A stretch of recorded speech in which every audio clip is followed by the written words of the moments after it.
Hello everyone, welcome to the channel. At this point in time, I do not own a single rifle chambered in 300 blackout. At one point in time, I had three rifles that were chambered in 300 blackout. One was a Palmetto State Armory 16-inch build, another was a Aero Precision 10-inch little shorty AR build, and a Ruger American. And they're great rifles, don't get me wrong, but at that point in time during COVID, ammo was expensive and not super easy to get, and I just wasn't going to the range, didn't have future plans for them, so I ended up selling them. And although they were cheap rifles, adding them together, it was a good, chunk of change just to sell them at that point.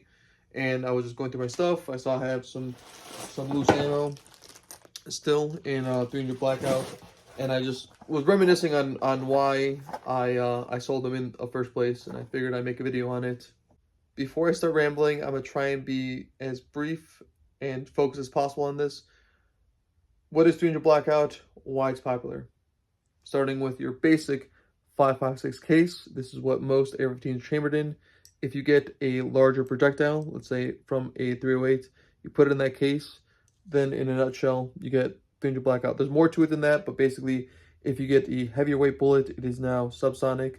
If you get a lighter weight bullet, it is now supersonic. And in the same platform, you can get something that can easily shoot supersonic, subsonic, just switching out ammo, easy as that. And it became popular because, again, the 5.56 is what most AR-15s are chambered in.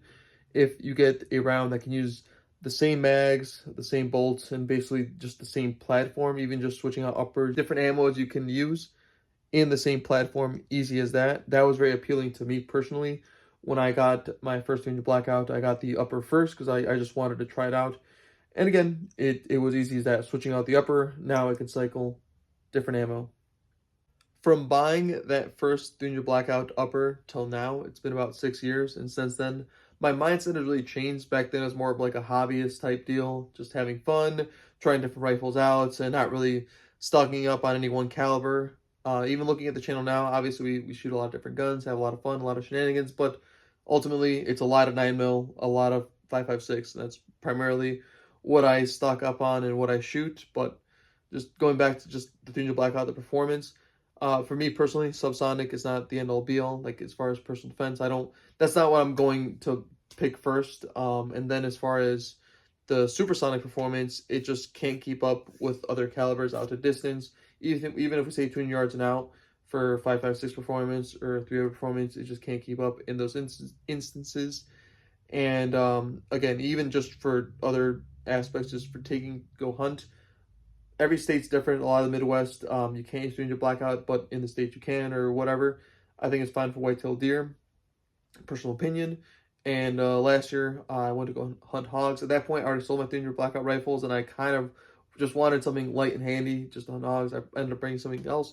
But ultimately, in those roles, it can work, 200 yards and in, perfectly fine. In closing, I do like 300 blackouts. I probably won't buy a 300 blackout rifle anytime soon. Just, again, not something I'm super interested in at this moment. There's always different cool calibers that come out. It was 200 blackouts for close range, then it was 224 for long range, then it was 6mm arc for better performance. And there's always different calibers that come out, and I see videos on them. I want to get my hands on them. But ultimately, again, it doesn't really make sense to keep chasing all these different calibers. When, again, the performance there, they make sense, whatever, but the cost doesn't always make sense to me personally.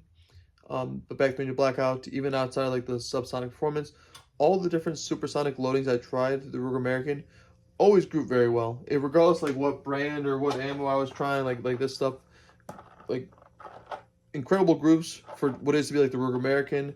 And when I buy different like 223 ammo that's like match, it's not always matched through that rifle, whatever, like it is what it is. But with 300 blackout, it always grouped well, regardless like what brand or whatever. When it was like, again, I don't think they call it match, but like their hollow point, whatever, when they're high quality ammo, it always grouped very well. I was very impressed. And again, there's endless cool different setups, lightweight setups that make sense in certain contexts. But for me personally, I'll be just sticking with 5.56 for what is to be like the general purpose rifle.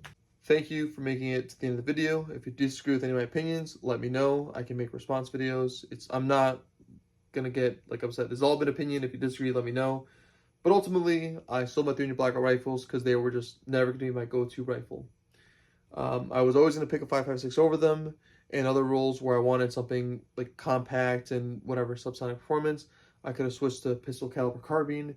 It was never going to be like where like a niche scenario where I absolutely need a 300 blackout, nothing else will do. It's more or less like you can make it work in different scenarios, but ultimately there's endless different options out there, and it just didn't make sense for me to invest more money into stocking up on ammo. And then again, during COVID, I couldn't get a hold of the same ammo in bulk. Now online, obviously, that's silly to say now, but now you can order up whatever you want, and prices similar to a bunch of different other calibers out there. So it makes sense if you want to buy a 300 blackout and shoot it, whatever. But for me, down the road, I might buy another one, but at this current moment, I don't have plans for it.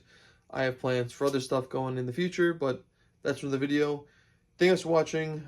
Me rambling, 300 blackout. It's cool caliber, just wasn't a good fit for me. That's it for this video. Thanks for watching.